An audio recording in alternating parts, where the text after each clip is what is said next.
Record okay. हाँ भाई, तो लास्ट क्लास में हम लोगों ने शुरू किया था विस्कोसिटी। विस्कोसिटी में हम लोग अभी तक सिर्फ विस्कोसिटी की डेफिनेशन देखे थे। शॉर्ट में वो डेफिनेशन रिवाइज कर लेते हैं।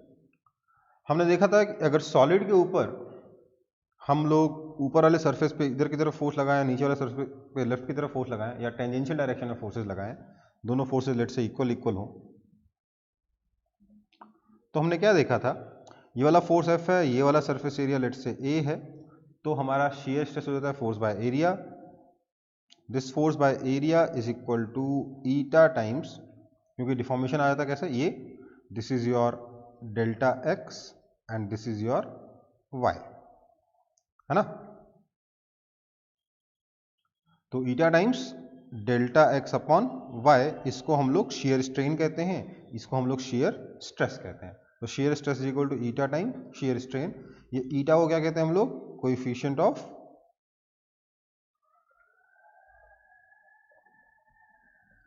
रिजिडिटी। ये हम लोगों ने सॉलिड में पढ़ा था। इसी से कंपेयर किया था हमने लिक्विड्स को, कि लिक्विड में भी अगर हम लोग ऊपर वाले लेयर पे इधर फोर्स लगाएं F, नीचे वाले लेयर पे इधर फोर्स लगाएं F, तो होता क्या है, सॉलिड के केस में डिस्प्लेसमेंट होता है, डिस्प्लेसमेंट का ग्रेडियंट आता है, और लिक्विड्स या फिर फ्लूइड के केस में वेलोसिटी का ग्रेडियंट आ जाता है। अलग अलग लेयर अलग अलग वेलोसिटी से मूव करती है।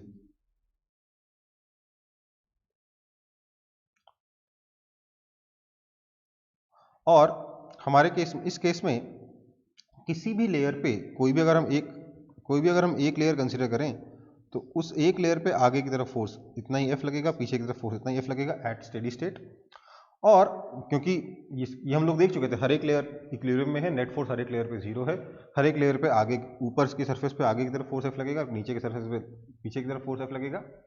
और इसमें भी हम बोल पाएंगे कि फोर्स बाय एरिया जो है दैट इज इक्वल टू, यहां पर delta x upon delta y था, यहां पर delta v x upon delta y है, टाइम्स ईटा। इस ईटा को हम कोएफिशिएंट ऑफ विस्कोसिटी कहते हैं, है ना। ये हम लोग ऑलरेडी देख चुके हैं। तो force by area is equal to eta times delta v x upon delta y, और यहाँ पे force by area is equal to eta times delta x upon delta y, दोनों काफी सिमिलर है। ये delta v x upon delta y को आप velocity gradient भी कह सकते हो। ये डेफिनेशन थी। इसका यूज करते हुए हम लोगों ने एक स्पेशल केस देखा था। फॉर्मूला क्या था, फोर्स बाय एरिया को एरिया में उधर ले जाता हूँ, आरएचएस में ले जाता हूँ, तो force equal to eta a d v x upon d y आया था। Delta v x upon y या d v x upon d y एक ही चीज है। तो अगर ऐसे में एरिया ए कांस्टेंट है, देन क्योंकि हर एक लेयर पे नेट फोर्स तो सेम ही रह रहा है, इसलिए d v x upon d y भी आपका कांस्टेंट रहेगा। Area constant and steady state में हर एक लेयर पे नेट फोर्स 0 रहता है, इसलिए ये फोर्स F कांस्टेंट रहेगा हर एक लेयर का। और इसलिए हम देखेंगे कि वेलोसिटी और y के बीच में अगर हम लोग ग्राफ बनाएंगे तो एक स्ट्रेट लाइन आएगा। हम देखेंगे अलग अलग लेयर्स की वेलोसिटी कुछ इस तरीके से वेरी करेगी। नीचे वाले लेयर की वेलोसिटी 0 मान रहा हूँ, मैंने उसको होल्ड करके रखा है, और टॉपस्ट लेयर की वेलोसिटी मैक्सिमम है। अगर हम इन वेलोसिटीज को एक लाइन से जोड़ दें तो लाइन एक स्ट्रेट लाइन बनेगी, क्योंकि d v x upon d y constant है, मतलब वेलोसिटी और वाई का slope, velocity along x direction versus y का स्लोप यूनिफॉर्म है, इसलिए ये लाइन स्ट्रेट लाइन आएगी। और इसी लाइन की इक्वेशन को हम लोग वेलोसिटी क्या बोलेंगे, वेलोसिटी प्रोफाइल कहेंगे। इस लाइन की इक्वेशन को, ये लाइन एक तरीके से वेलोसिटी प्रोफाइल है, इसकी इक्वेशन वेलोसिटी प्रोफाइल की इक्वेशन हो जाएगी। तो इस केस में हम लिख सकते हैं दिस इंप्लाइज, अब यहाँ पे d v x upon d y है कितना, basically this is equal to d v x upon d y है कितना, वो कांस्टेंट की वैल्यू कितनी हम निकाल सकते हैं, f upon eta A. This implies हम लिख सकते हैं v x is equal to f by eta A times y. Integrate करके यहाँ तक पहुँच सकते हैं। ये आपकी वेलोसिटी प्रोफाइल हो जाएगी इस पर्टिकुलर केस में, अगर एरिया ऑफ कॉन्टैक्ट दो लेयर्स के बीच में कांस्टेंट है तो, और स्टेडी स्टेट अचीव कर चुके हैं तो। ठीक है, कोई दिक्कत? कोई दिक्कत हो तो बोल दो, कोई दिक्कत नहीं है, ठीक है। अगले क्वेश्चन पे चलते हैं फिर। A man is rowing a boat with constant velocity v0 in a lake with depth d.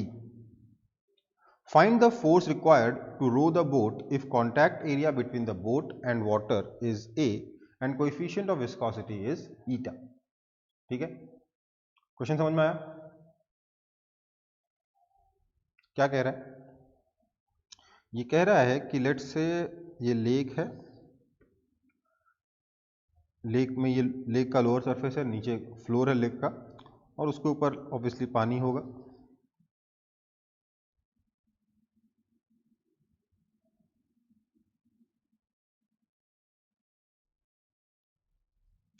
इसके ऊपर एक बोट, हैंग हो गया ये,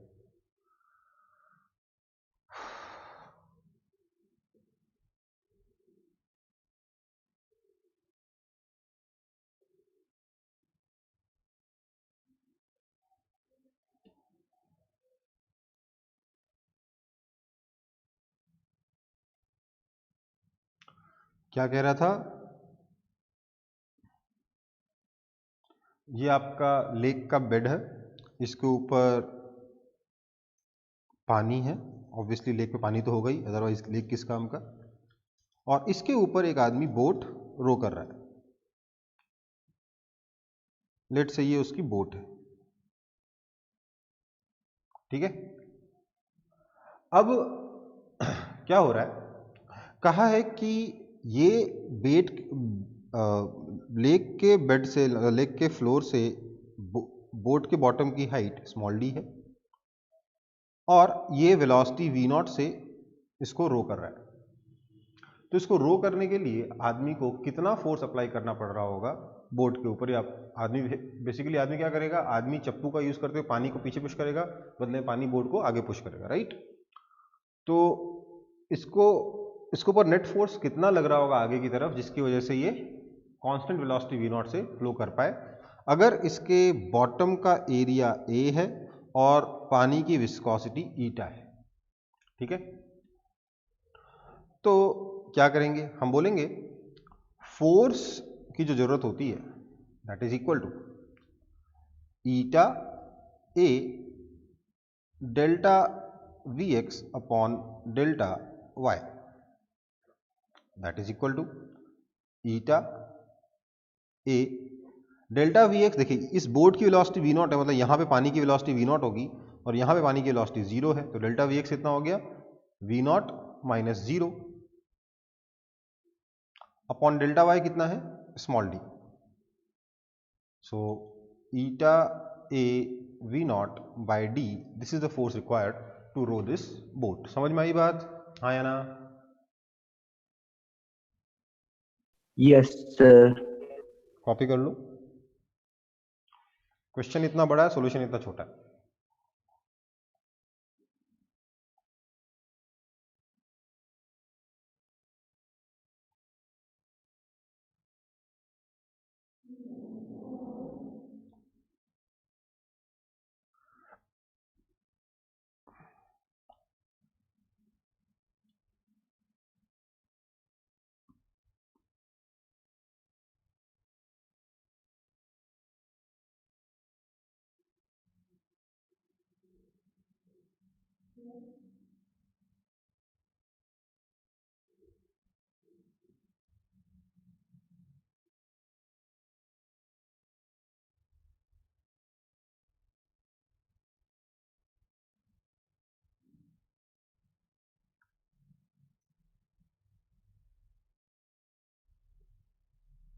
कॉपी, कॉपी हो गया?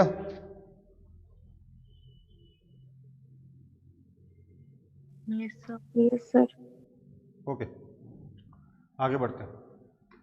नेक्स्ट एग्जांपल ये रहा, क्या कह रहा है ये, uh cubical block of side 2 metre and mass 20 kilogram slides on an incline plane of inclination 30 degree lubricated with oil of viscosity 0.1 poise with constant velocity of 10 meters per second.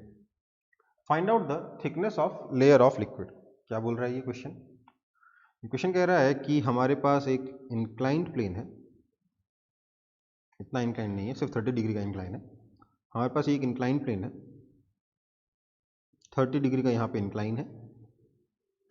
इस incline पर हमने एक cubical block को रख दिया है. Cubical block यहाँ है, लेट्स से. क्यूबिकल ब्लॉक का साइड लेंथ ए है 2 मीटर और मास है 20 kg. ये ऑयल से लुब्रिकेटेड है, इसलिए मैंने थोड़ा हवा में बनाया. बीच में एक्चुअली कोई ऑयल रखा हुआ है, लेट्स से यहाँ पे कोई ऑयल रखा हुआ है, जिसकी विस्कोसिटी ईटा दे रखी है 0.1 पॉइस. ईटा कितना दे रखा है? 0.1 पॉइस. और कहा है कि ये कांस्टेंट वेलोसिटी 10 मीटर पर सेकंड से मूव कर रहा है. तो बताओ बीच में ऑयल की थिकनेस कितनी होगी? मतलब ये जो ऑयल का लेयर है इसकी थिकनेस, ये थिकनेस डी कितनी होगी? ठीक है. तो देखो भैया, वेलोसिटी कांस्टेंट है, मतलब स्टेडी स्टेट अचीव हो चुका है. तो हम सीधे सीधे बोल सकते हैं कि जो फोर्स लग रहा होगा इसके ऊपर, कितना फोर्स लग रहा है नीचे की तरफ? mg sin थीटा लग रहा है. mg sin theta is equal to eta A delta v x upon delta y. अब यहाँ पर मैंने इधर x ले लिया, इधर y ले लिया, क्योंकि x डायरेक्शन में मोशन हो रहा है. तो डेल्टा वी एक्स कितना हो जाएगा? इसकी वेलोसिटी 10 मीटर पर सेकंड, मतलब ऑयल के टॉप मोस्ट लेयर की वेलोसिटी 10 मीटर पर सेकंड हो जाएगी. बॉटम मोस्ट लेयर क्योंकि इंक्लाइन प्लेन से जुड़ा हुआ है, उसकी वेलोसिटी 0 हो जाएगी. तो डेल्टा वी एक्स हो जाएगा 10 माइनस 0 अपॉन डेल्टा वाई कितना हो जाएगा? Small D. हमें सब कुछ दे रखा है, स्मॉल डी निकालना है. So this implies small d is equal to 10 into eta is 0.1 into area 2 metre है तो उसका स्क्वायर हो जाएगा 4 metre square upon m g sine theta. M कितना है? 20 into g 10 into sine theta is 1/2. So that is equal to, ये हो गया 4 upon this is your 100, that is equal to 0.04 metre या फिर 4 सेंटीमीटर. समझ में आई बात?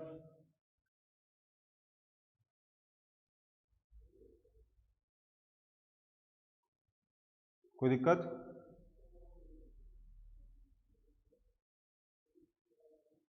क्वेश्चन इजी है ना?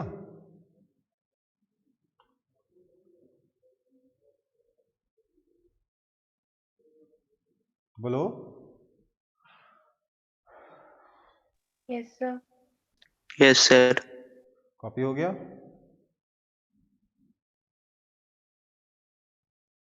नहीं हुआ? ठीक है, करो कॉपी, फटाफट करो.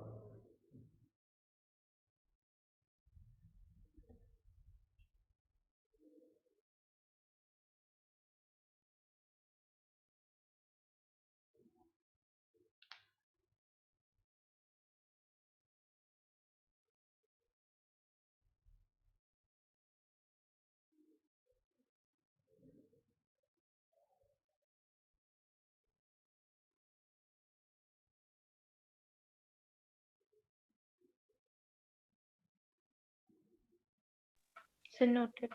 हो गया? ठीक. इसको देखते हैं फिर. As shown in the figure, the central solid cylinder, देखो अंदर का जो सिलेंडर है वो सॉलिड है, ऑफ रेडियस r1, तो अंदर वाले का रेडियस दे रखा है आपको r1. Okay. Placed coaxially with outer cylindrical shell of radius r2, बाहर सिलेंड्रिकल शेल है जिसका रेडियस आपको r2 दे रखा है. ओके भाई. Both having same height small h, दोनों की हाइट सेम है, स्मॉल h है. If the liquid between two cylinder has viscosity ईटा, यहाँ पर जो फ्लूइड भरा हुआ है, जो लिक्विड भरा हुआ है, उसकी विस्कोसिटी ईटा है. Find the torque required to keep the inner cylinder rotating with angular velocity omega. क्या हुआ? अंदर वाले सिलेंडर को हम लोग एंगुलर वेलोसिटी ओमेगा से रोटेट कर रहे हैं, ये बाहर वाले को हम लोग रेस्ट पे अज्यूम कर रहे हैं. ठीक है. तो अंदर वाले को ओमेगा से रोटेट करने के लिए इस पर कितना टॉर्क अप्लाई करना पड़ेगा, ये हमें बताना है. ठीक है. अब यहां पर क्या दिक्कत है आपके, अगर आप फ्लूइड के बारे में सोचो तो फ्लूइड का जो इनर लेयर होगा, जो इस अंदर वाले सिलेंडर के कांटेक्ट में जो लेयर होगा, वो तो एंगुलर वेलोसिटी ओमेगा से घूमेगा अंदर वाले सिलेंडर के साथ, और बाहर वाला लेयर रेस्ट पे रहेगा, है ना। अब इसमें अगर मैं दो लेयर्स के बीच में फोर्स लिखूं F, तो that force F will be equal to कितना हो जाएगा, that force F will be equal to, आप कह सकते हो वो फोर्स F हो जाएगा आपका ईटा कॉन्टैक्ट एरिया A, ये आपका A कॉन्टैक्ट एरिया है, into omega small r plus, ऐसा नहीं बोलना चाहिए, वो फोर्स कितना हो जाएगा देखिए, ईटा A इंटू लेट से डेल्टा V टेंजेंशियल बोलता हूं उसको मैं, अपॉन डेल्टा R बोलूंगा, ठीक है। डेल्टा V टेंजेंशियल बाद में देखेंगे क्या होता है, ठीक है। पर इसमें दिक्कत क्या है कि ये जो एरिया है ना, ये कांस्टेंट नहीं है, समझ में आई बात। क्योंकि आपका कोई भी लेयर अगर आप लोगे स्मॉलर रेडियस का, लेट से आपने ये लेयर कंसिडर किया है जिसका रेडियस आपका स्मॉल r है, और लेट से इसकी जो थिकनेस है, मैं पूरे में नहीं बना रहा हूँ, सिर्फ एक ही साइड थिकनेस बना रहा हूँ, ये थिकनेस लेट से इस लेयर की dr है, ये पूरे में है, मैं पूरा ड्रॉ नहीं कर रहा, पर ये थिकनेस आपकी लेट से d स्मॉल r है, ठीक है।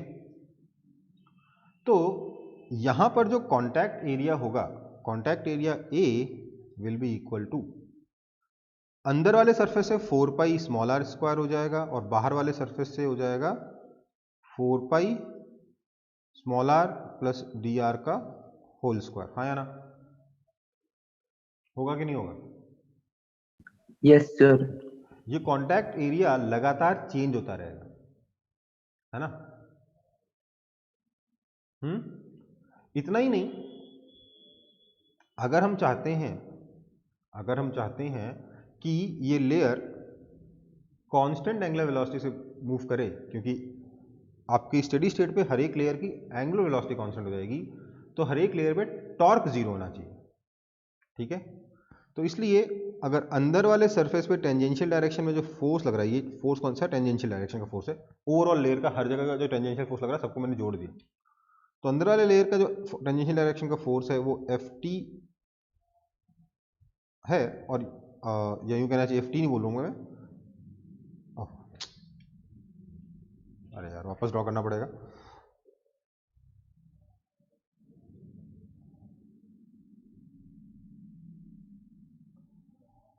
लेट से अंदर वाले लेयर पे जो टेंजेंशियल फोर्स है वो F R है, बाहर वाले पे उल्टा टेंजेंशियल फोर्स लेट से F small r plus d r है।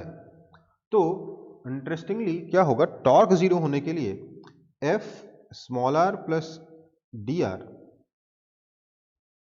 Into radius small r plus d r has to be equal to F small r into radius small r। समझ में आई बात। अंदर वाले लेयर का टॉर्क कितना होगा, यहाँ का फोर्स इंटू यहाँ का रेडियस, और बाहर वाले का टॉर्क कितना होगा, बाहर वाले का फोर्स इंटू बाहर वाले का रेडियस, है ना, हाँ है ना।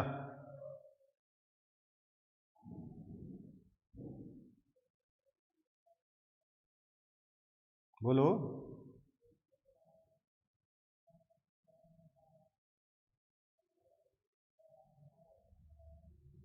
नहीं समझ में आया।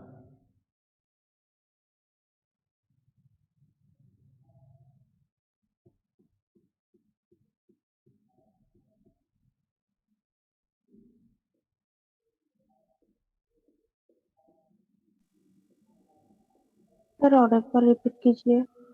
चलो तो फिर मैं नए पेज पे एक्सप्लेन कर रहा हूँ।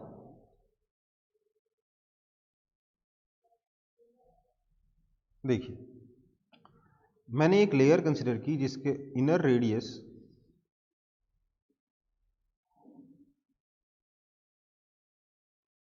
और आउटर रेडियस अलग अलग है। मैंने यहाँ पे बहुत बड़ा बनाया है सिलेंडर, बहुत मोटा लेयर दिखाया है, ये लेयर है बहुत पतला।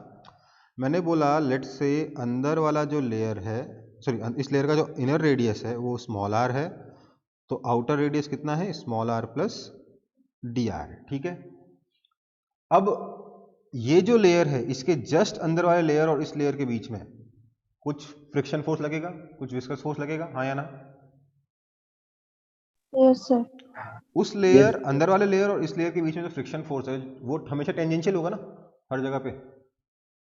तो लेट्स से उन सारे के सारे फोर्सेस का लीनियर सम जो है वो F है, या force at radius small r है, और यहां का linear sum force plus radius small r plus d r है, जो इस लेयर और इसके अगले वाले लेयर के बीच में लग रहा होगा, इससे बाहर वाले लेयर के बीच में लग रहा होगा। समझ में आई बात?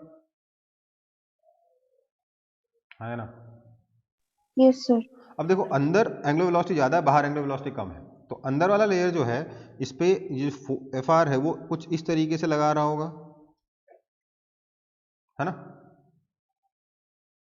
हर एक जगह पे टेंजेंशियल डायरेक्शन में, और बाहर वाले लेयर इस आउटर सरफेस पे ऐसे टेंजेंशियल फोर्स लगा रहा होगा F r plus d r, है ना।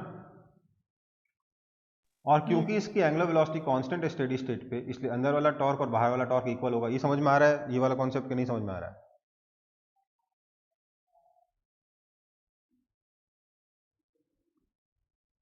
Yes sir. अच्छा चलो इतना होता है मेरे को, d tau at radius r, ये जो स्मॉलर रेडियस में जो टॉर्क लग रहा है, क्या मैं उसको, देखिए ये जो फोर्स एट रेडियस आर है वो हर एक पॉइंट पे सेम डायरेक्शन में नहीं है, लेकिन हर एक पॉइंट पे टेंजेंशियल डायरेक्शन में है। इसलिए मैं अगर किसी एक पॉइंट का फोर्स लिखूंगा तो क्या मैं लिख सकता हूँ डी टाउ, उस छोटे से फोर्स डी एफ की वजह से क्या मैं लिख सकता हूँ d f r into r, ये लिख सकता हूँ कि नहीं लिख सकता? क्योंकि Yes, फोर्स sir. टेंजेंशियल है। यस इसका मतलब सर। ये लिख सकता हूँ tau torque radius r is equal to r into f r, हाँ या ना? Yes, sir. वही यस बोल रहा सर। था मैं कि अंदर वाला जो टॉर्क होगा वो क्या होगा, स्मॉल अंदर वाला रेडियस इंटू अंदर वाला फोर्स, और बाहर वाला टॉर्क होगा बाहर वाला रेडियस इंटू बाहर वाला फोर्स। तो ये हो जाएगा small r into f r is equal to small r plus d r into f r plus d r. समझ में आई बात? है ना? Yes sir. ओके ठीक है, तो हम बोल सकते हैं कि इसका मतलब कि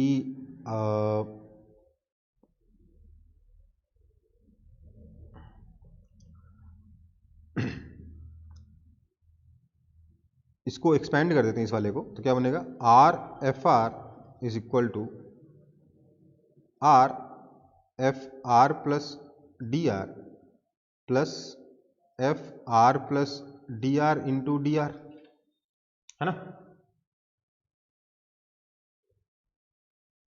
दिस इंप्लाइज आर इंटू, ऐसा नहीं, इसको इधर ले जा रहा हूं, minus f r plus d r into d r is equal to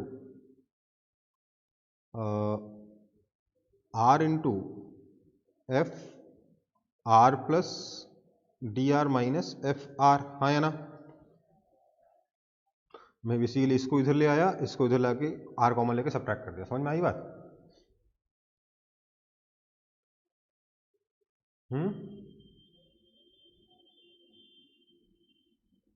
समझ में आया कि नहीं आया? Yes sir. अच्छा, अब देखो ये जो क्वांटिटी है सिर्फ डी आर से मल्टीप्लाई हो रही है, तो यहां पर मैं डी आर ऑलरेडी इतना छोटा नंबर है कि इसको मैं एफ एट आर से मल्टीप्लाई करूं या f at r plus d r से मल्टीप्लाई करूं, कोई खास फर्क नहीं पड़ेगा। इसलिए मैं इसको सीधे सीधे माइनस एफ डी आर बोल दे रहा हूं, और इसको आर इंटू, ये इसको मैं डी एफ बोल दे रहा हूं। समझ में आ रहा है? ये डी एफ कैसे हो गया? चेंज इन फोर्स है कि नहीं है? Yes sir. तो क्या मैं बोल सकता हूं इसका मतलब कि d f by f is equal to minus d r by r, ये बोल सकता हूं?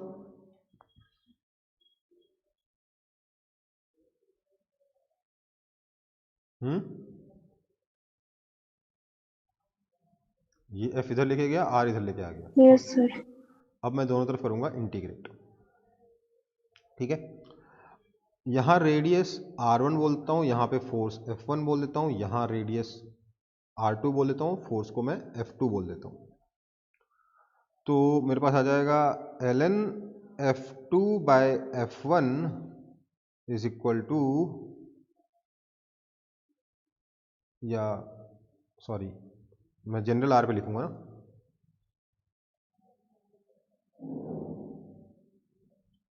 तो ln F by F1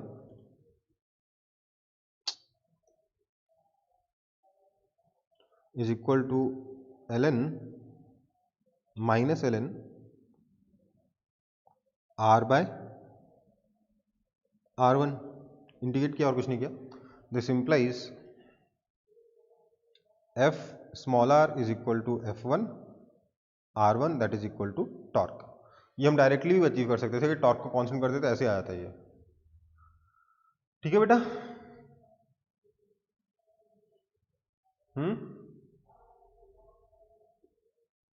Yes, और सिंपली ये लिख सकते हैं force F is equal to tau upon R। किसी भी रेडियस R पर जो फोर्स होगा वो टाउ अपॉन रेडियस R के बराबर होगा। ये डायरेक्टली भी लिख सकते थे, मैं जबरदस्ती इतना लंबा चौड़ा लेके आया। और समझ में आ रहा है ये कि नहीं आ रहा है?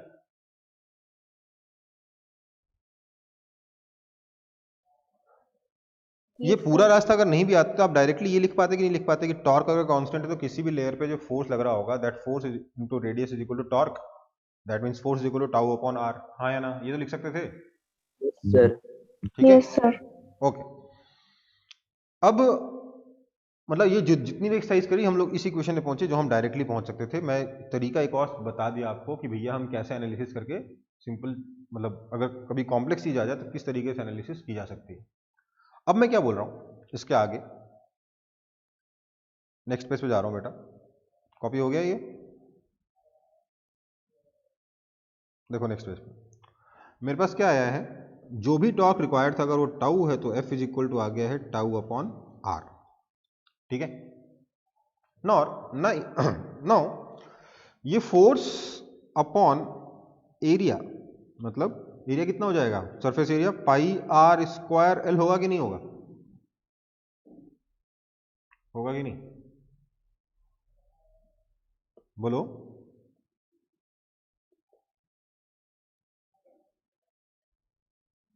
दो लेयर्स के बीच में कॉन्टैक्ट एरिया कितना होगा अगर रेडियस R है तो? सिलेंडर का सरफेस एरिया कितना होता है? पाई R स्क्वायर L ही तो होता है। Yes, sir sir. वॉल्यूम होता है। हाँ सॉरी, Sir, 2 pi RL 2 पाई होगा। RL होगा, है ना? क्या हो जाएगा? 2 पाई RL। ओके सॉरी, तो F अपॉन 2 पाई RL, ये जो फोर्स आया है, ये जो क्वांटिटी आई है, फोर्स पर यूनिट एरिया है, क्या मैं इसको ये लिख सकता हूँ, this force per unit area is equal to eta times dV by dr। हाँ या ना? Yes, बोल सकता हूँ sir. कि नहीं? बोल सकता हूँ कि Yes, नहीं? sir. नहीं बोल सकता। क्यों? क्योंकि वेलोसिटी जैसे जैसे r बढ़ रहा है वैसे वैसे वेलोसिटी डिक्रीज हो रही है, अंदर की वेलोसिटी ज्यादा है, बाहर की वेलोसिटी कम है, राइट? तो इसलिए इसको लिखूंगा माइनस dV बाई dr। समझ में आई बात? क्योंकि फोर्स का डायरेक्शन अपोजिट आएगा। समझ में आया? Minus sign represents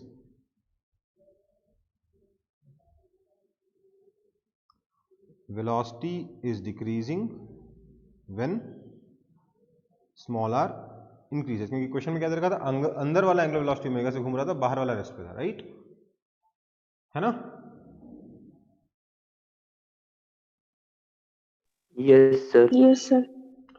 so this implies force को लिखूंगा टॉर्क बाय आर, तो मेरे पास आ जाएगा tau upon 2 pi r square l is equal to minus eta dV by dr। This implies tau upon 2 pi eta l, और minus sign तो बाहर ले लिया मैंने, इधर आ गया dr upon r square is equal to dV। Integrate करना है दोनों तरफ। At small r is equal to r1 पर आपका वेलोसिटी हो जाएगा ओमेगा r1, और small r is equal to r2 पर आपकी वेलोसिटी है 0, राइट? है ना? दिस इम्प्लाइज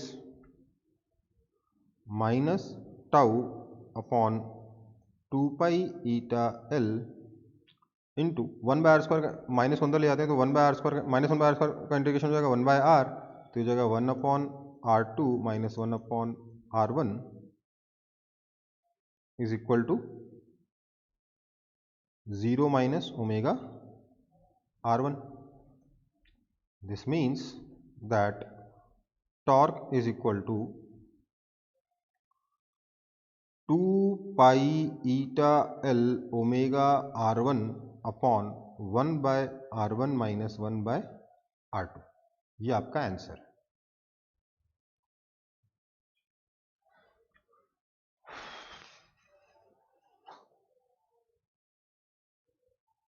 समझ में आया?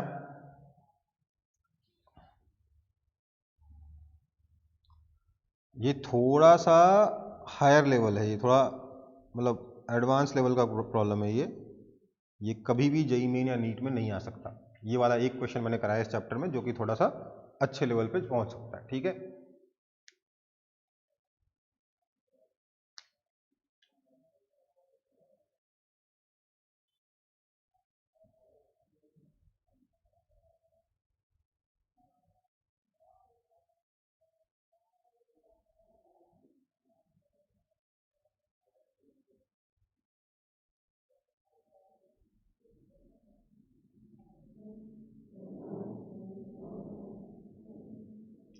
समझ में आया कि नहीं आया? ये चैट में क्या लिखा आप लोगों ने?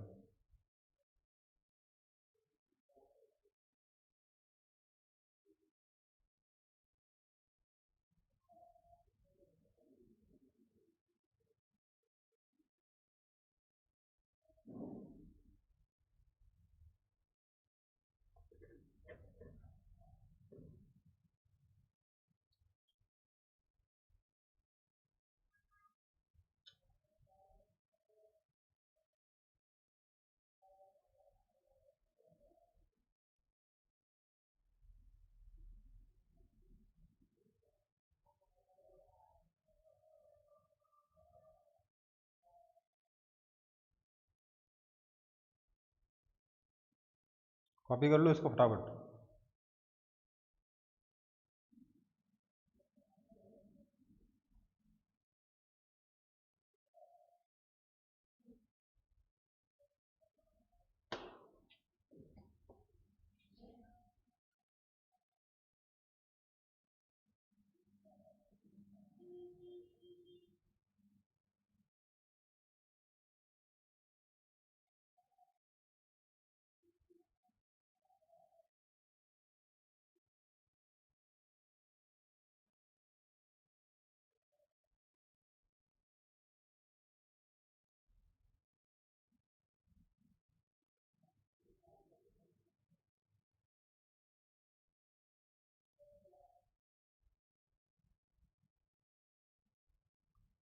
अच्छा हाँ आयुषी, आप सही कह रहे हो.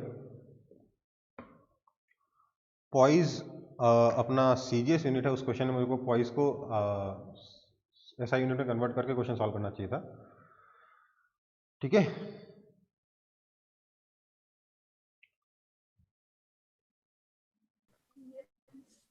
Yes.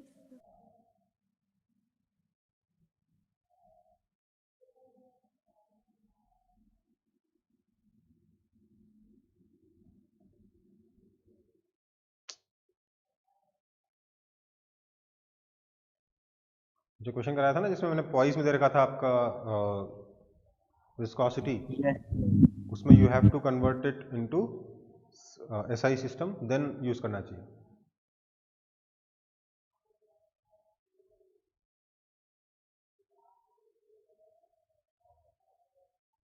क्या होगा, उसको और 10 से डिवाइड करना होगा. ठीक है, पॉइज में जो भी आएगा उसको 10 से डिवाइड करोगे एसआई यूनिट बन जाएगा. ठीक है बेटा, कॉपी हो गया ये वाला?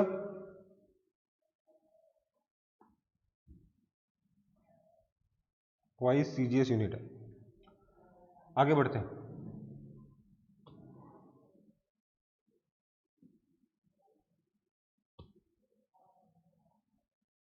Velocity profile for flow in circular pipe. Circular pipe में अगर पानी फ्लो कर रहा है या कोई भी फ्लूइड फ्लो कर रहा है तो उसमें वेलोसिटी प्रोफाइल कैसी होती है बता देता हूँ। ये सब चीजें अभी आपके सिलेबस से हटा दी गई हैं, फिर भी एक बार हम लोग देख लेंगे इसको शॉर्ट में, बहुत शॉर्ट में देखेंगे, ठीक है। तो लेट्स कंसीडर कि ये हमारे पास एक पाइप का क्रॉस सेक्शन है, मतलब ये आपका क्रॉस सेक्शन है, ठीक है। ये पाइप का ऊपर वाला लेयर, नीचे वाला लेयर, मतलब पूरा सर्कुलर पाइप है, ठीक है ना। एंड लेट्स से ये इसकी एक्सिस है पाइप की, ओके बेटा। तो अगर इसमें पानी फ्लो करेगा तो उसके फ्लो को समझने के लिए कौन कौन सी क्वांटिटीज इंपॉर्टेंट होंगी बता देता हूं पहले। सबसे पहले तो हमें चाहिए होगा इस पाइप का radius, let's call it capital R, ठीक है। अब यहां पर अगर क्रॉस सेक्शन एरिया, मतलब ये अगर क्रॉस सेक्शन कंसीडर करें तो हम देखेंगे क्या कि यहां पर सेंटर पे वेलोसिटी मैक्सिमम होगी, यहां पर जीरो होगी। समझ में आ रही बात? यहां पर और यहां पर, क्योंकि मतलब आउटर लेयर, आउटर पूरा जो बाउंड्री है उस पूरी बाउंड्री पे क्योंकि लिक्विड आपके पाइप के साथ कांटेक्ट में है और पाइप रेस्ट पर है, इसलिए ये पूरा का पूरा जो लिक्विड होगा यहाँ पे बाउंड्री पे, वो रेस्ट पे रहेगा, ठीक है। और मैक्सिमम वेलोसिटी कहाँ पे होगी? सेंटर पे होगी। जैसे जैसे आप सेंटर से दूर जाओगे वेलोसिटी डिक्रीज होगी, कुछ इस तरीके से। समझ में आई बात? ये कोई स्ट्रेट लाइन में नहीं आएगा, अगर आप इनको एक लाइन से जोड़ोगे तो that will be a curve like this, in fact it will be a parabola. अगर सेंटर पे वेलोसिटी v नॉट है, अगर सेंटर पे वेलोसिटी v नॉट है तो मैं यहां पर स्मॉल r डिस्टेंस पे वेलोसिटी निकालना चाहूंगा, ये वाली वेलोसिटी। ये वाली वेलोसिटी कितनी हो जाएगी? इसका सीधा सा फॉर्मूला है, क्योंकि पैराबोला आएगा, इसकी वेलोसिटी आ जाएगी, यहाँ की velocity v is equal to v naught जो कि सेंटर पे है into 1 minus small r square by capital R square. समझ में आई बात? समझ में आया कि नहीं आया? इसका डेरिवेशन बहुत अच्छा खासा डिफिकल्ट है, और लेकिन वो सिलेबस में नहीं है, चिंता वाली कोई बात नहीं, ठीक है। वेलोसिटी कुछ इस तरीके से वेरी करेगी, v not into 1 minus small r square by capital R square, ठीक है बेटा। पैराबोलिक प्रोफाइल आएगा, वेलोसिटी प्रोफाइल की इक्वेशन ये रही, पैराबोला की इक्वेशन है ये। पैराबोला भी नहीं बोलना चाहिए, इसको बोलना चाहिए पैराबोलॉइड, क्योंकि पैराबोला तो एक प्लेन में होगा, नहीं तो पूरा 3D होगा, पैराबोला का घुमाया हुआ, तो उसको क्या बोलेंगे? पैराबोलॉइड। क्या बोलते हैं? पैराबोलॉइड। जैसा आपका पैराबोलिक मिरर होता है ना, वो भी पैराबोलॉइड होता है, पैराबोलॉइड होता है वो भी, पैराबोलिक नहीं होता, क्योंकि पैराबोला तो एक सिंगल प्लेन, एक स्ट्रेट लाइन का पाथ है ना, मतलब स्ट्रेट लाइन बोल रहा हूँ, एक प्लेन पे होता है ना शेप। पैराबोलॉइड उसका 3D फॉर्म है, ठीक है। मतलब इस पैराबोला को आप इस एक्सिस को घुमा दीजिए, स्पिन कर दीजिए, तो जो सरफेस ये ट्रेस करेगा पैराबोला, उस पैराबोला को हम पैराबोलॉइड कहते हैं, और उसी तरीके की वेलोसिटी प्रोफाइल आपको देखने को मिलेगी। जैसे जैसे आप सेंटर से दूर जाओगे, चाहे ऊपर जाओ, चाहे नीचे जाओ, चाहे दाएं जाओ, चाहे बाएं जाओ, चाहे किधर किसी भी डायरेक्शन में जाओ, अगर आप सेंटर से दूर जाओगे तो वेलोसिटी डिक्रीज करेगी, और वेलोसिटी के डिक्रीज करने का तरीका कुछ ऐसा होगा, v is equal to v naught जो कि सेंटर पे वेलोसिटी है, multiplied by 1 minus small r square by capital R square. इसमें हम और मेहनत करके एक और रिजल्ट तक पहुंच सकते हैं, मैं सिर्फ रिजल्ट बता रहा हूं, उसका डेरिवेशन नहीं बता रहा, कि अगर आप इसमें से रेट ऑफ फ्लो निकालना चाहते हो dq dt, तो कितना हो जाएगा? एरिया A इंटू वेलोसिटी होना चाहिए, लेकिन देखिए वेलोसिटी सेंटर पे अलग है, बाद में दूसरी जगह दूसरे पॉइंट्स पे अलग है, तो कौन सी वेलोसिटी यूज होगी? सारी कैलकुलेशन करने के बाद हमने देखा अल्टीमेटली वेलोसिटी बड़ी अच्छी आती है, area A into v naught by 2, basically pi r square into v naught by 2, जहां वी नॉट सेंटर पे वेलोसिटी है। समझ में आई बात? हाँ या ना?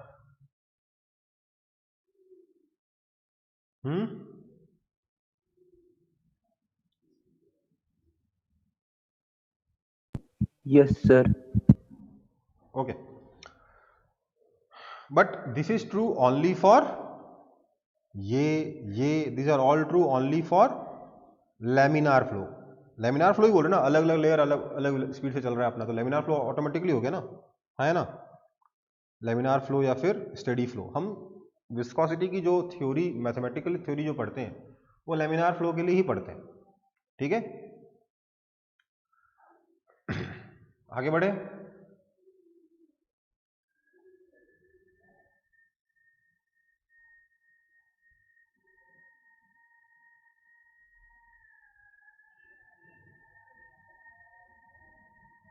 कॉपी हो गया।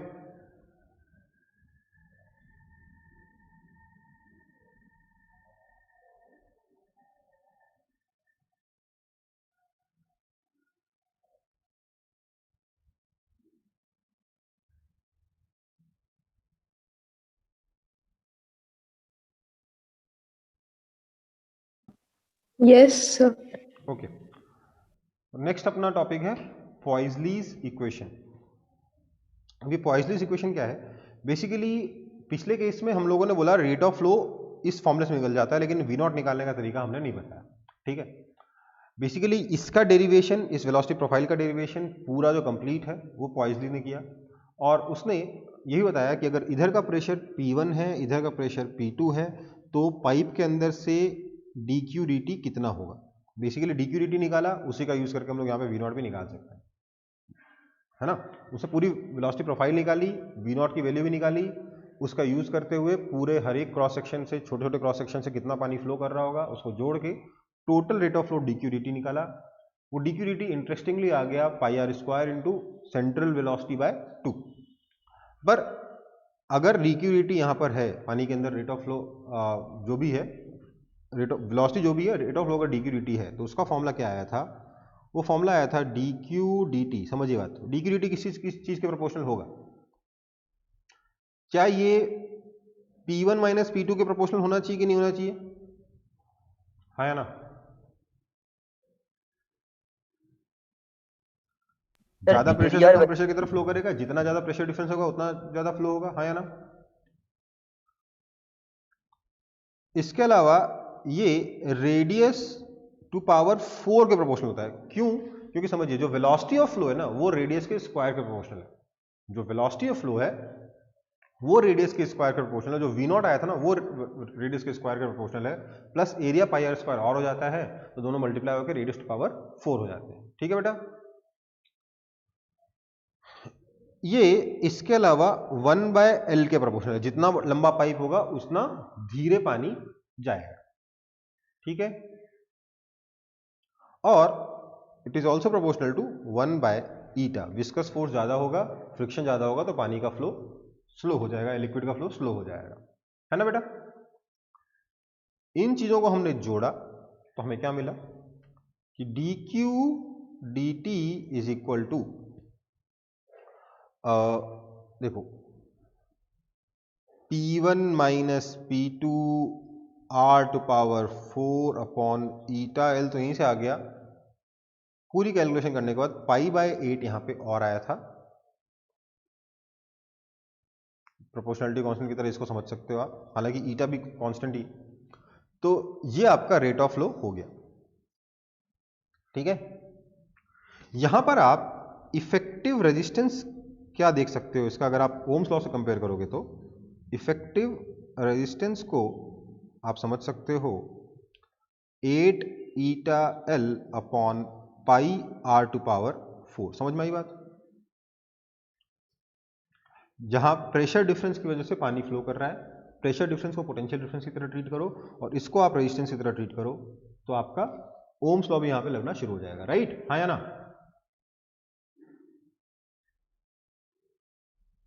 बोल दो यार। Yes, sir. Yes, sir. Okay, तो कॉपी कर लो सब लोग।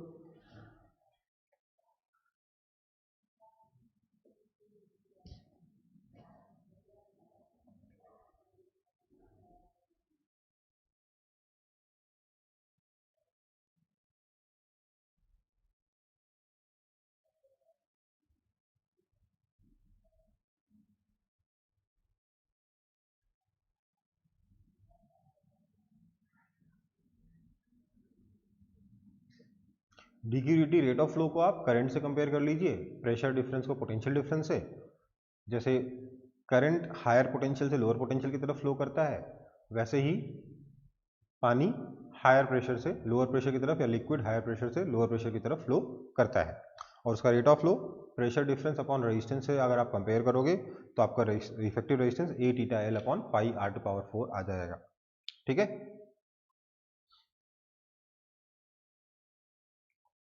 आगे बढ़ता हूं फिर।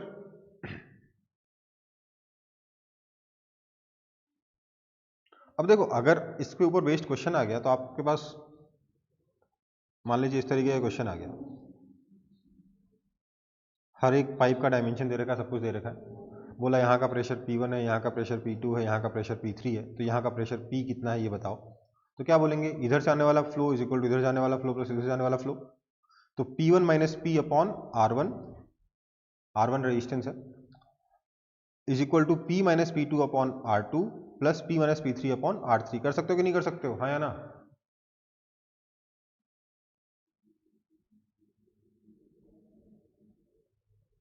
ये वाला क्वेश्चन तो ऑलरेडी कर चुके हैं, A1 V1 is equal to A2 V2 plus A3 V3, है ना? है ना? मतलब बेसिकली इधर से rate of flow is equal to इधर का रेट ऑफ फ्लो प्लस इधर का रेट ऑफ फ्लो। तो इधर का रेट ऑफ फ्लो निकाल दो, P1 minus P upon resistance R1। ये R1 रेडियस नहीं है, इस सेगमेंट का रेजिस्टेंस है, जो कि इस फॉर्मूले से मिलेगा हमें, is equal to P minus P2 upon R2 plus P minus P3 upon R3। हो जाएगा कि नहीं हो जाएगा, हाँ या ना? Yes, sir. Yes, sir. तो इस तरीके का क्वेश्चन आप पॉइलिस इक्वेशन पे बेस्ड अगर आता है तो उसे सॉल्व कर सकते हो, राइट? आगे बढ़ता हूं फिर।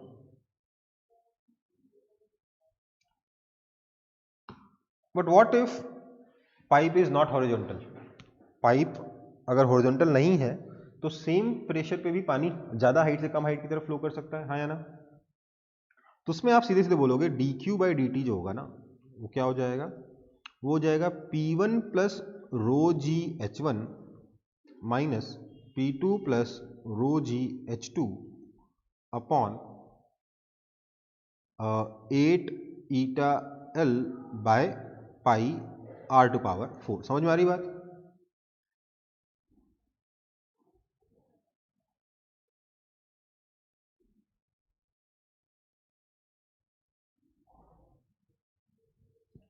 क्लियर है?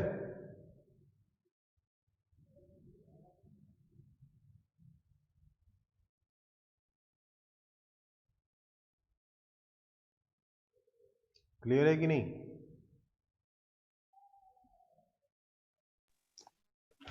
Yes, sir. ठीक है, आगे बढ़ते हैं फिर।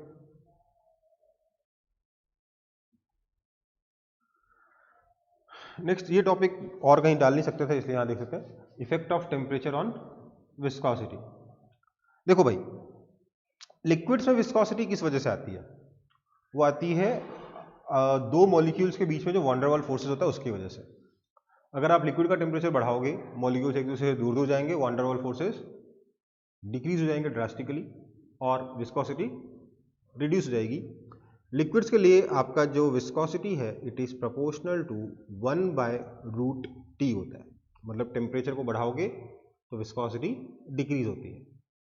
लेकिन अगर हम गैसेस के बारे में बात करें तो गैसेस में विस्कोसिटी किस वजह से होती है? तो मॉलिक्यूल्स की वेलोसिटी की वजह से। मॉलिक्यूल्स जो मूव कर रहे होते हैं वो आके आपके पार्टिकल से टकराते हैं, तो उसमें कुछ एनर्जी का लॉस होता है, उस वजह से विस्कोसिटी आती है। तो इसमें जो ईटा है, अगर आप टेम्परेचर बढ़ाओगे तो random velocity of gaseous molecules increase होगा, इस वजह से ईटा इंक्रीज हो जाएगा। इस केस में ईटा प्रोपोर्शनल टू √T आता है। ठीक है, लिक्विड्स में प्रोपोर्शनल टू 1/√T और गैसेस में प्रोपोर्शनल टू √T, जहां T क्या है, टेम्परेचर है। समझ में आई बात? समझ में आया कि नहीं आया? Yes, sir. Yes, sir. Okay,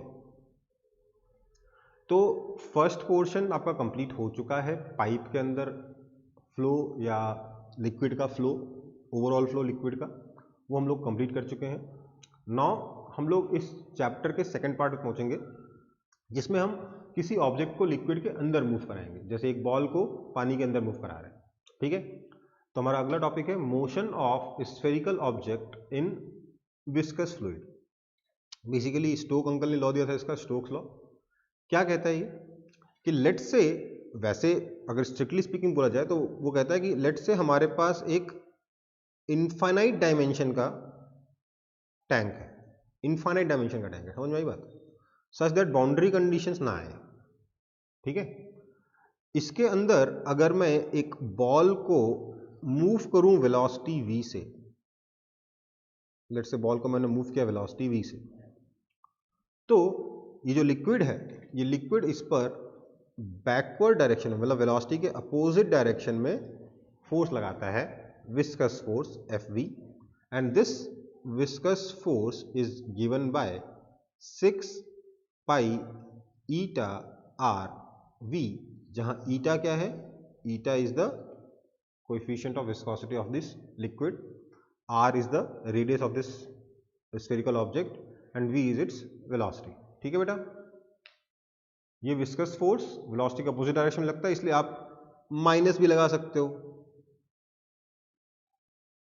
समझ में आया, समझ में आया कि नहीं?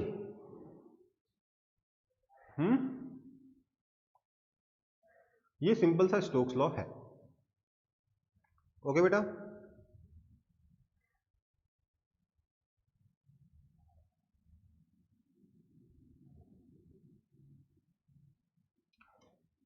इसमें आपका टैंक जो है, टैंक ऑफ इनफाइनाइट डायमेंशन लिया गया है।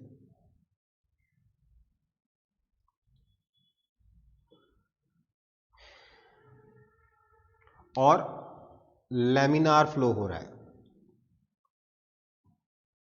यहां पर भी आपका टर्बुलेंट फ्लो का फॉर्मूला ये नहीं है। ओके बेटा, Yes, sir. Yes, sir. Yes, sir. ठीक। अब मैं सिर्फ आपकी नॉलेज के लिए बता देता हूं, लैमिनार फ्लो के केस में फोर्स जो है वेलोसिटी के डायरेक्टली प्रोपोर्शनल होता है, लेकिन टर्बुलेंट फ्लो में वो विस्कस फोर्स, खासतौर से अगर गैस के अंदर मूव कर रहा है तो वो जो विस्कस फोर्स है वो वेलोसिटी के स्क्वायर का प्रोपोर्शनल हो जाता है, पर हम उसके बारे में बात ही नहीं कर रहे। आगे बढ़ते हैं फिर टर्मिनल वेलोसिटी पर। ये काफी इंपॉर्टेंट सा कॉन्सेप्ट है टर्मिनल वेलोसिटी। जब विस्कोसिटी पे क्वेश्चन आएगा तो 90% चांस है टर्मिनल वेलोसिटी से रिलेटेड क्वेश्चन ही आए। ठीक है, तो क्या होता है ये, इसमें कहता है कि लेट से हमने एक बड़ा सा टैंक लिया, इस बड़े से टैंक में हमने एक छोटी सी बॉल ड्रॉप कर दी। ठीक है, तो अगर मैं ये छोटी सी बॉल ड्रॉप कर दूंगा तो इसके ऊपर फोर्स क्या लगेगा, क्या डाउनवर्ड डायरेक्शन में mg लगेगा, हाँ या ना? लगेगा कि नहीं लगेगा? Yes, sir. क्या इसके ऊपर बॉयंट फोर्स भी अपवर्ड डायरेक्शन में लगेगा कि नहीं लगेगा? Yes, sir. तो क्या मैं इसको mg माइनस बी लिख दूं, काम हो गया? बॉयंट फोर्स ऊपर लग रहा है बट मैंने नीचे डायरेक्शन में mg माइनस बी लिख दिया, कोई दिक्कत थोड़ा ना है क्या? No, sir. अच्छा, और इसके अलावा अभी अगर ये इसको बस छोड़ा है तो और को तो कोई फोर्स नहीं लगेगा, और कोई फोर्स लगेगा क्या? मैंने इसको बस अभी ड्रॉप ही किया, अभी इसकी बस रेस्ट पर यहीं से ड्रॉप किया मैंने, तो इसके अलावा mg और बॉयंट फोर्स के अलावा और तो कोई फोर्स नहीं लग रहा होगा इसके ऊपर। Yes, sir. इस वजह से इसके पास डाउनवर्ड डायरेक्शन में एक्सेलरेशन आएगा ए, है ना बेटा, क्योंकि नेट फोर्स डाउनवर्ड डायरेक्शन में है, लेट से बॉयंट फोर्स छोटा है mg से। थोड़ी देर बाद इसके पास कुछ वेलोसिटी आ गई, तो नीचे अभी भी कितना लग रहा है, mg माइनस बॉयंट फोर्स, लेकिन अब एक viscous force liquid upward direction में लगाएगा,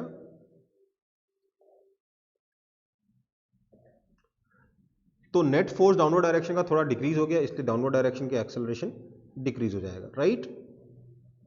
हाँ या ना?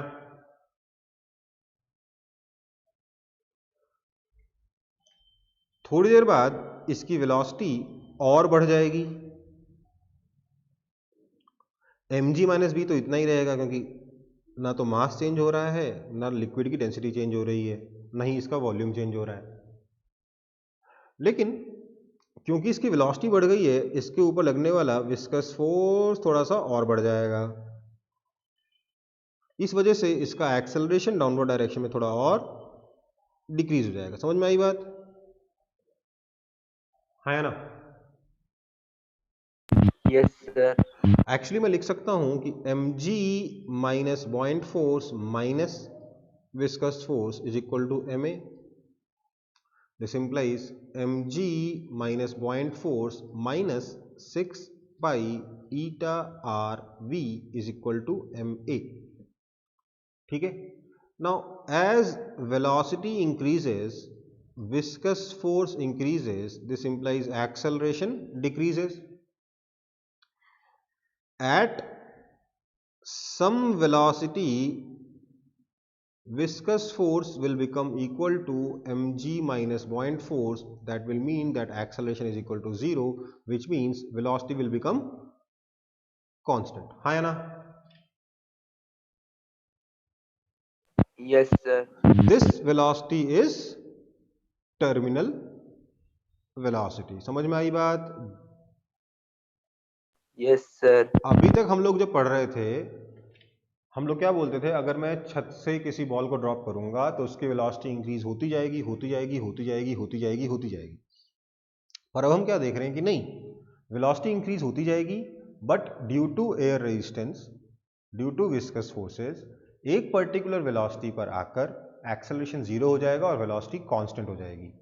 उस वेलोसिटी को हम टर्मिनल वेलोसिटी कह रहे हैं। नहीं तो सोचिए, वो जो रेन ड्रॉप्स उतनी बादल की हाइट से गिर रहे हैं, वो तो बहुत तेज गिरने चाहिए ना नीचे, है ना?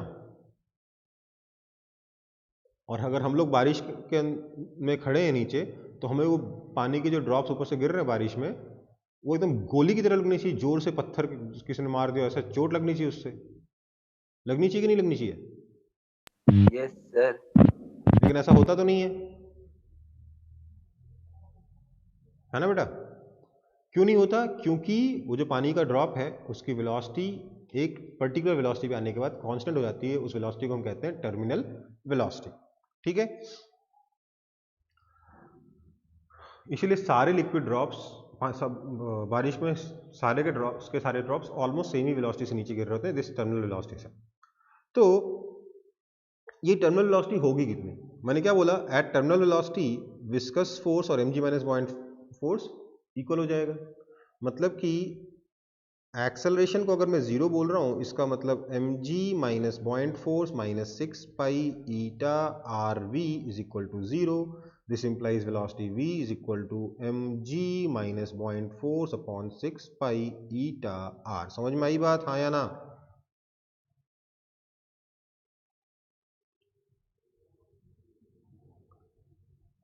आया कि नहीं आया समझ में? बोलो। Yes, sir.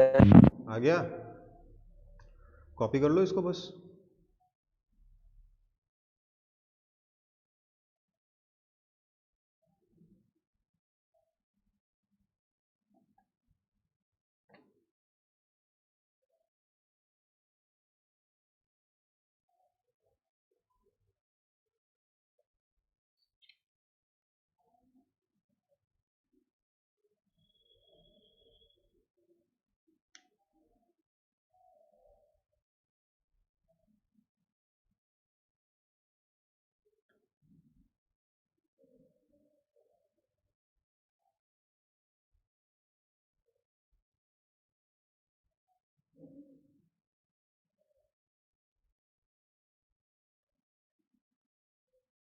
कॉपी हुआ? Yes, sir. Yes, sir.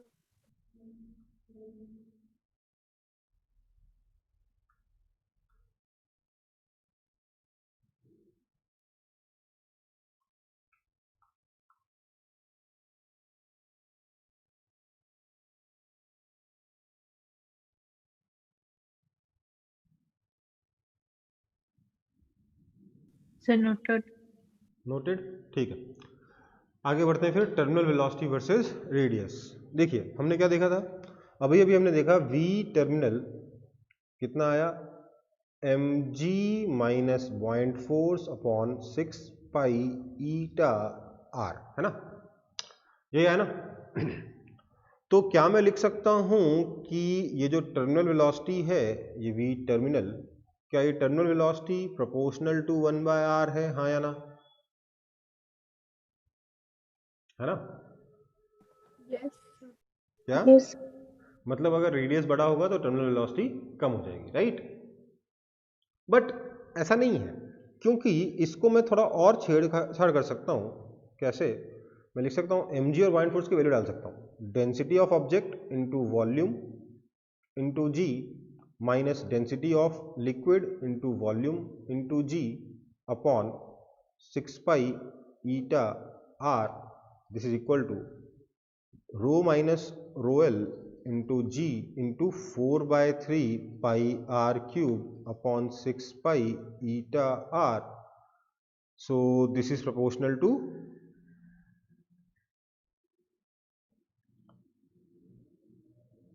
Are square. समझ में आई बात?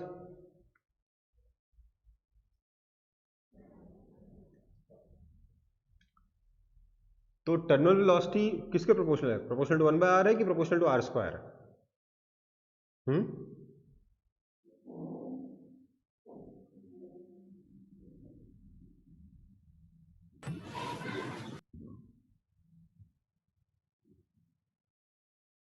देखिए, ये कब है? ये तब है अगर वेट कांस्टेंट है तो, मतलब mg माइनस पॉइंट फोर्स अगर कांस्टेंट है, वेट कांस्टेंट है, तब आपका टर्मिनल वेलोसिटी 1/r के प्रोपोर्शनल है. और ये कब है? अगर डेंसिटी कांस्टेंट है तब. समझ में आई बात? अगर डेंसिटी कांस्टेंट है तो जितना बड़ा होगा उतना ज्यादा टर्मिनल वेलोसिटी होगा, और अगर वेट कांस्टेंट है तो जितना बड़ा होगा उतनी छोटी टर्मिनल वेलोसिटी होगी. समझ में आई बात? इसके एग्जांपल देख लेते Yes, हैं. sir. जब रेडियस बड़ा होने से टर्मिनल वेलोसिटी घट जाए, जब या किसी चीज का साइज बड़ा होने से टर्मिनल वेलोसिटी घट जाए, इसका कोई एग्जांपल बता सकते हो?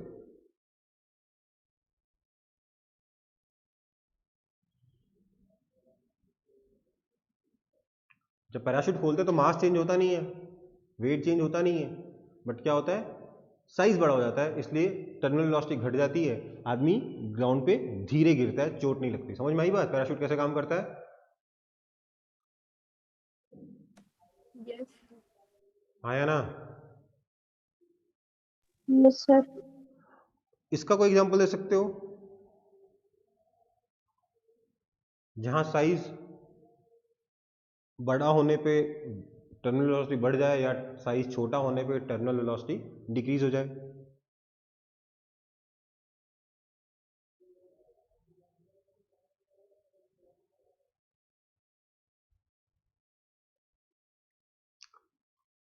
समझ में आया?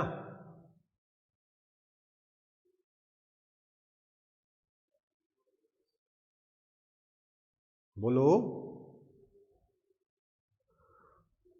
जो ड्यू होता है वो छोटे छोटे पानी के गुबार मतलब ड्रॉप्स होते हैं, बहुत ही छोटे ड्रॉप्स होते हैं. उनकी टर्मिनल वेलोसिटी इतनी कम होती है कि उनको ग्राउंड तक पहुंचने में इतना टाइम लगता है कि वो हवा में उड़ते रहते हैं. लेकिन वहीं रेन ड्रॉप्स नीचे की तरफ गिर जाती हैं. दोनों ही पानी के बने हैं, दोनों की डेंसिटी सेम है, बट क्योंकि ड्यू की वेलोसिटी, ड्यू की रेडियस कम है, उसकी टर्मिनल वेलोसिटी कम है, इतनी कम है कि वो हवा जब चलती है तो उसके हाथ में उड़ जाता है. ठीक है? समझ में आया? Yes, sir. ओके, कॉपी कर लो इसको, फिर आगे बढ़ते हैं.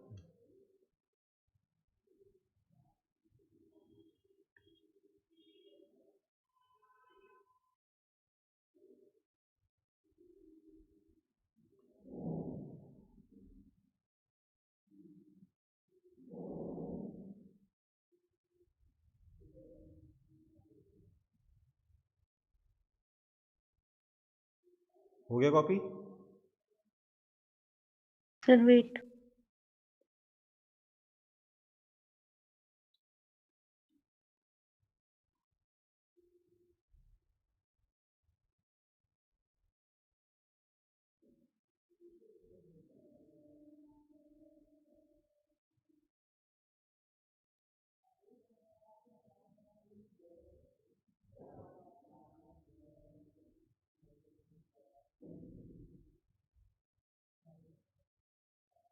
Yes, sir.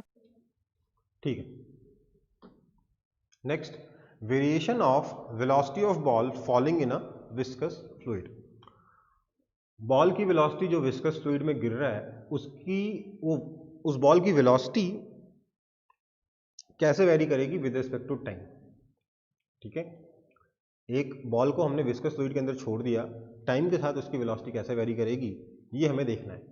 हम लोगों ने देख लिया टर्मिनल वेलोसिटी कितनी होगी, हम लोगों ने इनिशियल वेलोसिटी 0 रखी थी, बीच में क्या हो रहा है ये तो समझना होगा ना। तो उस बॉल के बारे में सोचिए, जब वो बॉल वेलोसिटी v से जा रहे थे, ऐसे नहीं, जब ये बॉल वेलोसिटी v से नीचे जा रही थी, इसके ऊपर फोर्स क्या क्या लग रहा था? इसके ऊपर फोर्स लग रहा था नीचे की तरफ mg माइनस बॉइंट फोर्स, ऊपर की तरफ लग रहा था 6 पाई ईटा आर वी, है ना।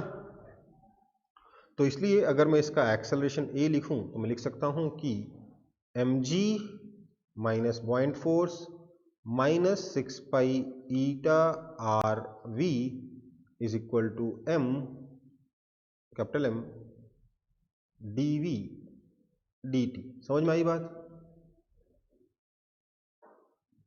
हाँ या ना? Yes, sir.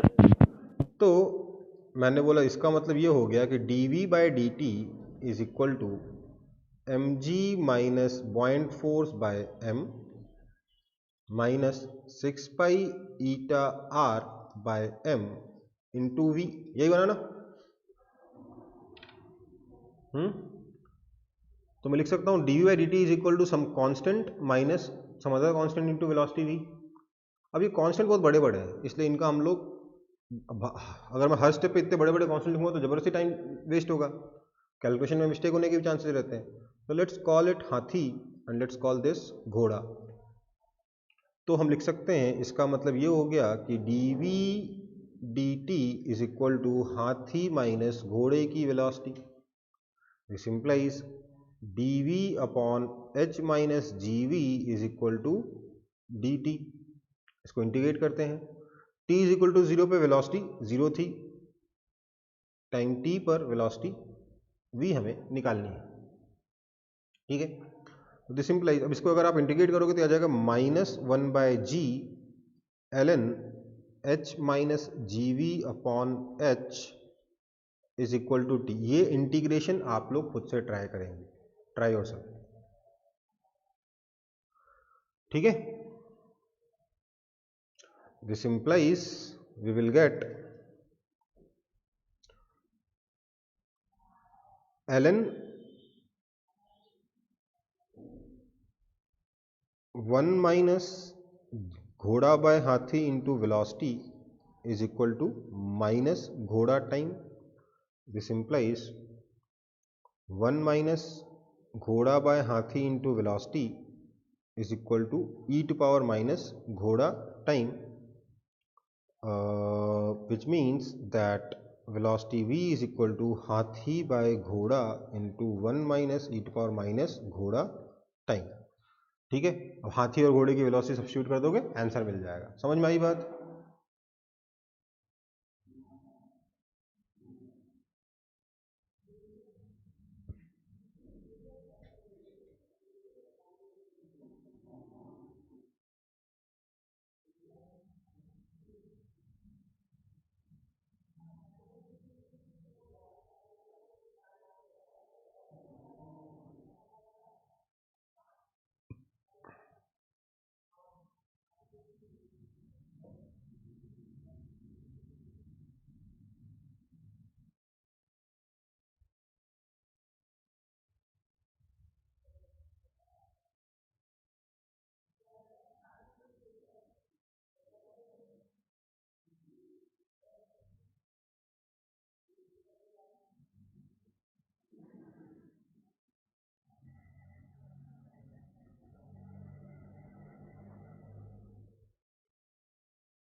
कॉपी हो गया? Sir.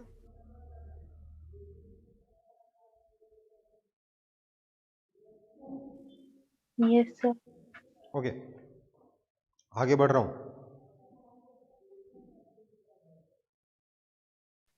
सबने कॉपी कर लिया ना? Giving you 10 seconds.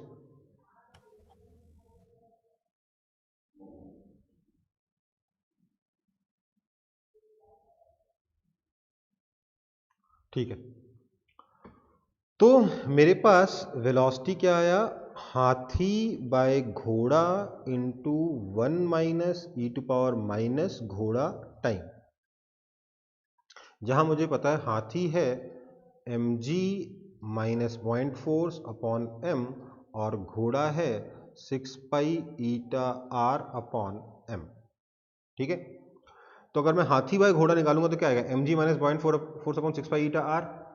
तो ये तो बेसिकली आपका टर्मिनल वेलोसिटी है, v is equal to we terminal into 1 minus E to power minus g T. जी की वैल्यू यहाँ पे सब्स्टिट्यूट करके कोई फायदा तो होगा नहीं मेरे को, तो मैं ऐसे ही छोड़ दे रहा हूँ। जी बस मुझे पता होना चाहिए 6 पाई ईटा आर अपॉन एम है। ठीक है, अगर मैं इसके करस्पॉन्डिंग वेलोसिटी और टाइम का ग्राफ बनाऊं, इधर वेलोसिटी इधर टाइम, तो ग्राफ कैसा दिखेगा देखिए।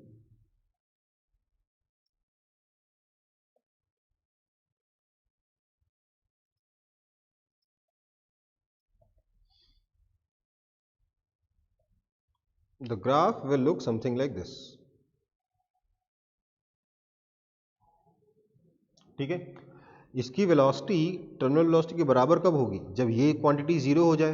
ये क्वांटिटी जीरो कब होगी, जब टाइम इन्फिनिटी हो जाए।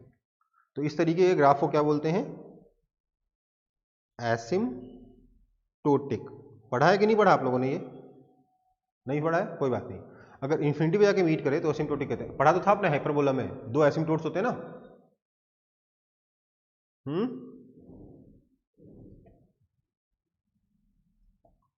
समझ में आई बात?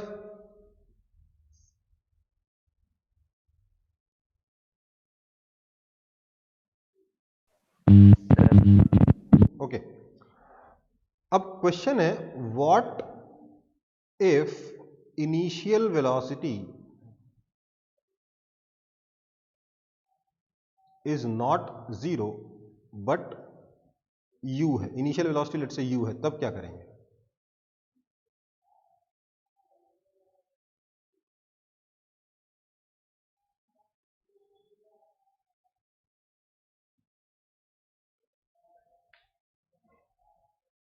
आप चाहो तो यहां पे देख सकते हो, t is equal to zero डालोगे तो क्या आएगा, ये t is equal to zero तो e to power minus zero one हो गया, 1 माइनस 1 जीरो हो गया, तो इनिशियल वेलोसिटी जीरो हो गई।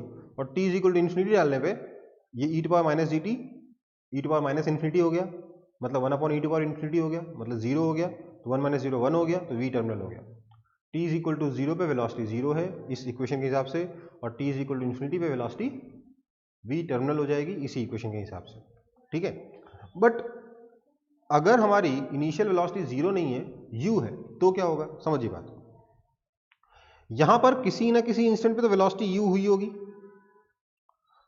वहीं से ग्राफ शुरू हो जाएगा। मतलब ये ग्राफ का ये वाला जो पॉइंट है यहां आ जाएगा, यहां से ग्राफ शुरू हो जाएगा, v टर्मिनल पे खत्म हो जाएगा। मतलब ये है कि आपका जो ग्राफ बनेगा कुछ ऐसा बनेगा। देखिए, इक्वेशन थोड़ी देर में लिख के बताता हूं, बट पहले ग्राफ देख लो। इधर v है, इधर t है, ये लेट से आपका v टर्मिनल है।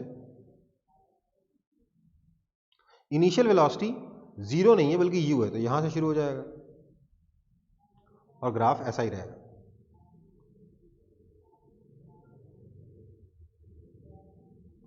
कभी ऐसा भी हो सकता है कि जो इनिशियल वेलोसिटी थी वो टर्मिनल वेलोसिटी से ज्यादा है, तो उस केस में ग्राफ आपका ऐसा आ जाएगा, रहेगा तो एसिम्प्टोटिक। समझ में आई बात। This is if u is greater than v terminal and this is if u is less than v terminal। इसकी इक्वेशन कैसे लिखोगे, तो इक्वेशन बहुत और ज्यादा आसान है, देख लीजिए। मतलब डेरिवेशन करके तो कर ही सकते हो, वहां पे जो अपन ने लिमिट में यहाँ जीरो डाला था ना, t is equal to zero पे वेलोसिटी जीरो डाला था, इसकी जगह u डाल दोगे आंसर मिल जाएगा। बट इसका डायरेक्टली भी आप, अगर आपको ये इक्वेशन याद है तो डायरेक्टली आप इसकी इक्वेशन भी लिख सकते हो। क्या है वो इक्वेशन, देखिए, हो जाएगा v is equal to initial velocity u तो थी, प्लस बची हुई कितनी वेलोसिटी गेन करने के लिए v टर्मिनल माइनस u बची है इनटू ये वाला पार्ट।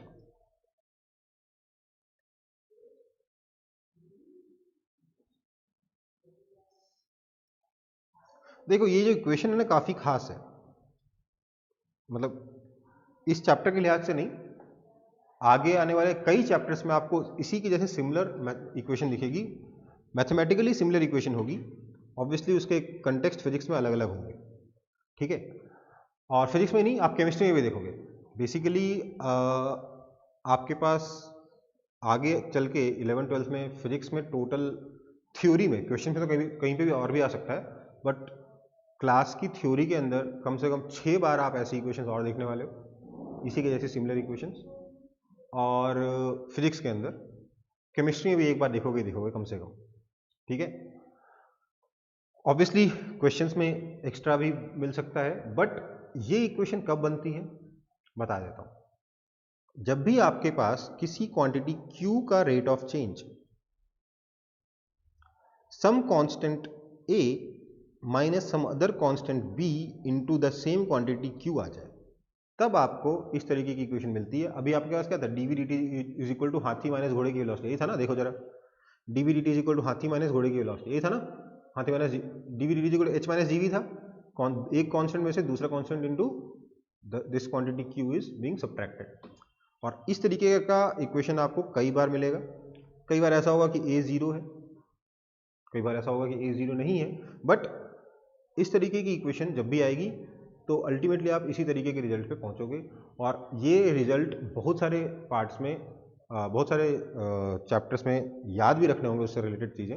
अभी पहली बार देखा है तो सिर्फ हल्की सी एनालिसिस करके छोड़ दी, सिर्फ ग्राफ देख के छोड़ दिया, अगली बार पढ़ेंगे थोड़ी सी और एनालिसिस करेंगे, क्योंकि मैथमेटिकल इक्वेशन तो वही है। धीरे धीरे हम इस तरीके के इक्वेशन जब भी फिजिक्स में आएंगी, हम धीरे धीरे कुछ कुछ एक्स्ट्रा सीखते हुए अल्टीमेटली इस तरीके की इक्वेशंस जब भी आए उसके साथ क्या क्या करना है सब कुछ देख लेंगे, ठीक है बेटा। कोई दिक्कत है? कोई दिक्कत हो तो बोल दो।